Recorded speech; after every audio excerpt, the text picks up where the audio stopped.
नाज़रीन ख़बर आहे कंदकोट में जो अवां शेयर कयूं पिया। कंदकोट का तंगवानी वियल 3 ॼणा कुराड़ो मलिक लियाकत अली शेख ऐं महबूब मलिक हथियारबंद हथां अगवा नौजवाननि जे अगवा की तस्दीक थी वई।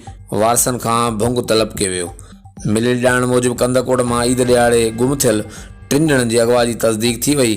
कंदकोट के रवासियुनि महबूब अली मलिक, लियाकत अली शेख, कुराड़ो मलिक ईद खां वठी गुम थियल आहिनि, जंहिंजूं मोबाइलूं बंदि आहिनि, जंहिंजी अगवा की तस्दीक थी वई आहे। 3 ॼणनि खे घोसपुर खां अगवा कयो वियो आहे। धाड़ियलनि पारां वारसनि खां 59 लख भुंग तलब कयो वियो आहे। नौजवाननि जे वारसनि SSP कश्मीर कंदकोट खां अगवा वाक़े जो नोटिस वठण ऐं इंसाफ़ जो मुतालबो कयो आहे। हर वक़्तु आगाहण लाइ ॾिसंदा रहो GTN वेब न्यूज़ कंदकोट।